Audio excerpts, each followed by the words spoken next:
après une très longue A few moments later. absence. J'espère que vous serez encore là, que vous ne serez pas tous partis. Je vous retrouve enfin avec une vidéo blabla pour vous expliquer un petit peu tout ce qui a pu se passer, pourquoi est-ce que j'étais si absente, etc. Et pourquoi je vais pouvoir enfin revenir sur ma chaîne YouTube. Donc je vais commencer depuis le début. Donc j'ai fini mon master en fait il y a 1 an et demi.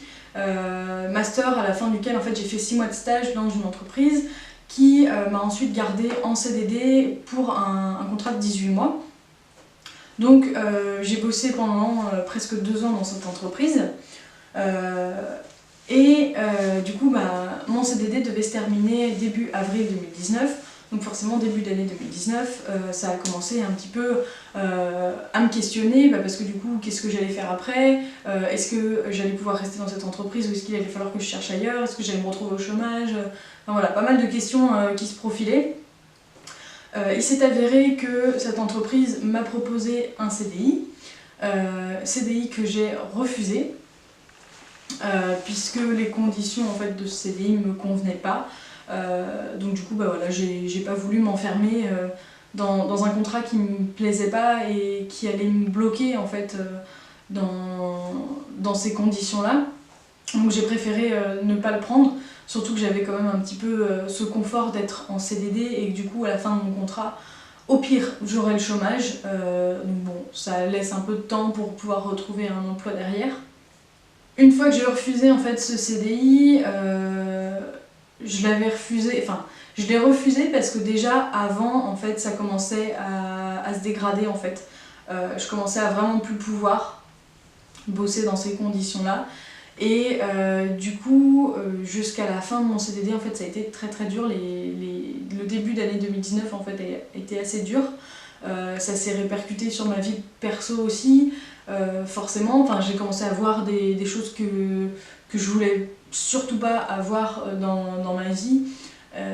Et du coup, voilà, ça m'a complètement freinée et c'est ce qui a fait que j'ai refusé ce CDI aussi. Et sur la fin, j'en pouvais vraiment plus en fait de ce job, j'étais complètement démotivée, j'avais plus envie d'y aller. Le matin, se lever pour y aller, c'était une horreur. J'y allais vraiment à reculons. Et heureusement en fait que j'avais des missions dans ce poste-là qui me plaisaient et des collègues avec qui je m'entendais super bien et qu'il y avait une super ambiance dans le bureau parce que sinon, je pense que ça aurait été bien pire que ça. Mais voilà, heureusement qu'ils étaient là. Et donc du coup un jour j'ai eu le déclic, je me suis dit voilà c'est bon, j'en peux plus en fait, vraiment, je veux pas rester ici, je veux même pas aller jusqu'au bout de mon CDD, alors qu'il me restait que quelques mois à faire, hein, j'ai dit c'est bon, j'en peux plus. Fuck this shit, I'm out. Fuck this shit, I'm out. Donc j'ai commencé à chercher en fait un job ailleurs, dans l'idéal un CDI, puisque là j'étais en CDD donc c'est vrai que le CDI c'est quand même plus confortable. Et du coup j'ai cherché et au bout d'un mois en fait j'ai trouvé. Au bout d'un mois j'ai trouvé un CDI, j'ai passé un entretien dans une boîte et puis ça a été la bonne quoi. Donc ils m'ont proposé un contrat avec des conditions qui étaient totalement en accord avec ce que je voulais. On s'est tout de suite entendu en fait sur les conditions du contrat, etc. Avec pareil des missions qui me plaisaient, donc bon bah voilà, hein, banco, on y va. Et du coup j'ai eu mon premier CDI comme ça. Donc c'est avec beaucoup de joie que j'ai évidemment accepté ce CDI là, parce que bah voilà, il y avait aucune raison de ne pas l'accepter. Et c'est aussi avec beaucoup de joie que je suis allée donner ma lettre de démission, qui m'a permis du coup en fait de quitter mon ancien job en 2 semaines, vu que j'étais en CDD, j'avais un préavis de 2 semaines. Donc c'est vrai que du coup je suis partie très vite, ça s'est fait très rapidement. Et pourtant ces 2 semaines là m'ont paru extrêmement longues. Tellement vraiment c'était devenu une ambiance qui était pas vivable quoi, c'était vraiment c'était pesant et vraiment j'attendais qu'une chose, c'était que ça se termine quoi, pour pouvoir redémarrer sur le bon pied et commencer quelque chose de nouveau et puis changer d'air quoi, parce que c'était vraiment devenu difficile. Donc avec ce changement de boulot, il y a aussi eu du coup un déménagement puisque par rapport à mon nouveau boulot, j'avais 1 heure de route là où on habitait avant, donc du coup bah c'était pas forcément hyper confortable et comme on était en location, qu'on n'avait pas d'attache particulière, bah, on a déménagé, c'était beaucoup plus simple comme ça.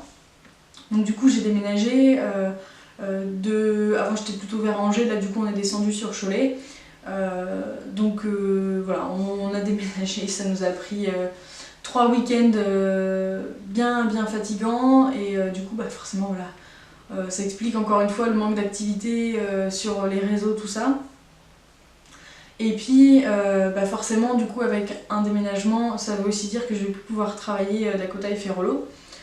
Puisque du coup eux ils sont sur Angers, donc ça me fait 1 heure de route de mon nouveau chez moi. Donc du coup ça va être assez compliqué de continuer à aller travailler. En plus bon, j'allais les voir quand même 4 fois par semaine, donc c'était un rythme assez soutenu. Là maintenant je pense qu'en fait je vais juste y aller quand je serai de passage sur Angers, voilà. Du coup voilà, pour Dakota et Ferrolo, il me reste encore des vidéos que j'ai en stock d'eux, mais après voilà, ce sera terminé, comme ça avait pu être le cas avec Balto, Rock et Bacan. Mais du coup, ce CDI là aussi m'apporte du coup forcément la sécurité de l'emploi et puis la sécurité du salaire. Donc du coup, forcément ça va débloquer pas mal de projets que j'avais, notamment l'achat de mon premier cheval. Donc ça fait 24 ans que j'attends d'avoir mon propre cheval. Donc là ça y est, on arrive enfin, on touche au but. Et du coup j'ai commencé mes recherches, etc.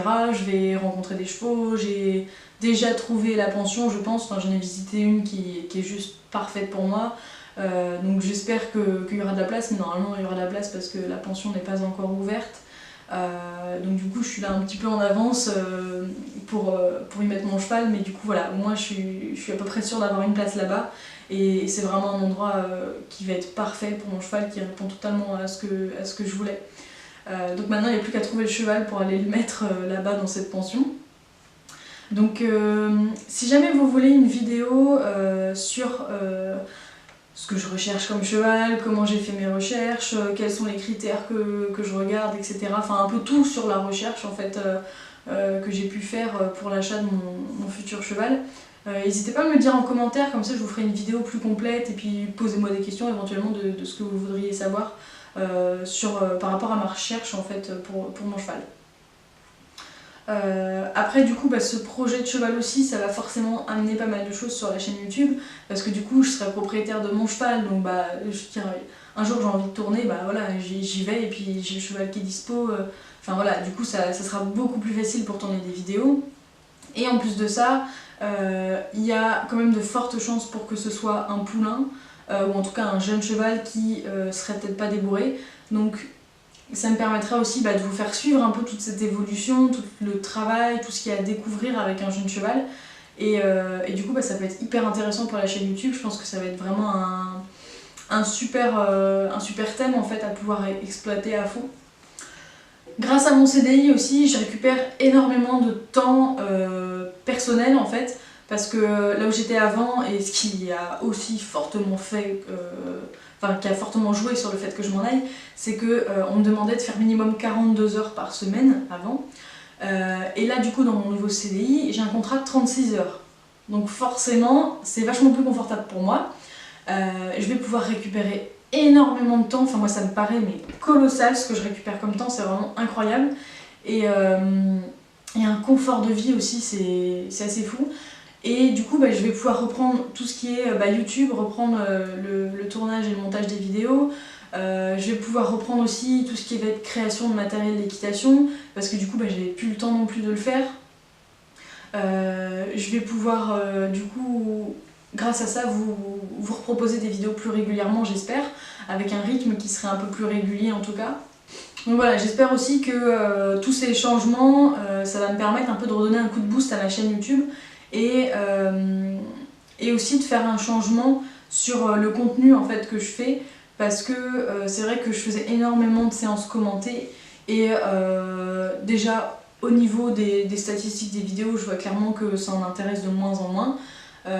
Donc après je sais qu'il y a des gens qui aiment beaucoup ça, et en général c'est toujours les mêmes en fait qui aiment regarder ces vidéos là, mais c'est vrai que voilà, je veux plus, moi non plus en fait ça me plaît plus de faire que ça pratiquement.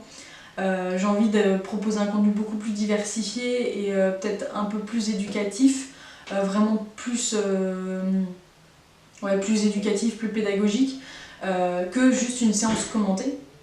Parce que c'est vrai qu'au final, même si dans les débuts forcément, quand j'ai commencé à travailler Dakota, il y avait pas mal de choses à voir parce que du coup il n'y avait rien qui était instauré comme code avec elle, donc du coup il y avait des choses à voir, il y avait des choses à découvrir, mais c'est vrai qu'après plus ça commence à devenir de la routine, moins il y a de choses à découvrir, et c'est vrai que du coup quand on n'a pas trop de connaissances ou de niveau en horsemanship, ça peut être intéressant parce que du coup on grappille des petites infos comme ça au fur et à mesure, mais en même temps on est aussi en pleine immersion d'un coup dans le truc sans nous avoir vraiment expliqué qu'est-ce que c'est par exemple le 7 jeux de Parelli, qu'est-ce que c'est que l'apprentissage du cheval, enfin tout ce genre de jeux de base en fait qui du coup si vous les avez pas, forcément vous avez un peu de mal à comprendre ce que je fais comme travail.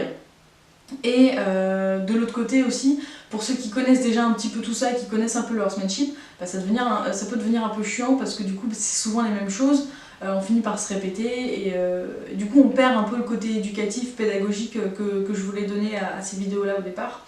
Donc voilà, j'ai un peu envie de remanier un peu tout le contenu que je peux proposer sur YouTube et essayer de vraiment donner un peu plus de vie en fait à ma chaîne. Peut-être plus la diriger vers du contenu plus rester en fait. Mon objectif sur YouTube c'est vraiment en fait de partager mes connaissances, de faire découvrir aussi ma façon de travailler avec les chevaux, ça change pas, donc je vais garder ce côté éducatif et puis pédagogique, peut-être l'accentuer encore un peu plus, mais aussi j'ai envie de faire un contenu qui soit plus diversifié, qui puisse être un peu plus fun aussi à regarder régulièrement. Donc voilà, j'ai envie de mélanger un peu les deux et du coup j'espère que ça vous plaira de voir ce genre de nouveau contenu sur ma chaîne YouTube. Je vais également pouvoir vous proposer des vidéos d'une meilleure qualité, je l'espère, puisque du coup pour mon Noël, j'ai eu un appareil photo réflexe avec lequel je suis en train de filmer. Alors c'est pas le réflexe qu'ont toutes les youtubeuses, donc j'ai pas le retour, mais bon du coup au moins ça ne pollue pas, je suis pas en train de regarder le retour en permanence. Et c'est vrai que bon, j'ai pas quelques options qui pourraient être très pratiques pour YouTube, mais bon, ça fait le taf, je me débrouille autrement et c'est déjà vachement bien. Et du coup je vais essayer d'apprendre un petit peu à manier aussi l'appareil et pouvoir vous faire des belles vidéos avec. Donc voilà, vous l'aurez compris, pas mal de changements encore sont à prévoir sur la chaîne YouTube notamment. Je tiens aussi à remercier tous ceux qui sont restés sur ma chaîne YouTube malgré l'absence de vidéos, malgré le manque de rythme, etc. Et je vois en fait même qu'en n'étant pas très active, j'ai continué à augmenter très légèrement mon nombre d'abonnés, donc c'est quand même super cool et je vous remercie du coup d'être toujours là. Et j'espère du coup vous serez présents lorsque la chaîne repartira un petit peu et reprendra vie. Sur ces bonnes paroles, je vais arrêter de blablater et puis du coup j'espère vous retrouver vraiment très prochainement dans une nouvelle vidéo.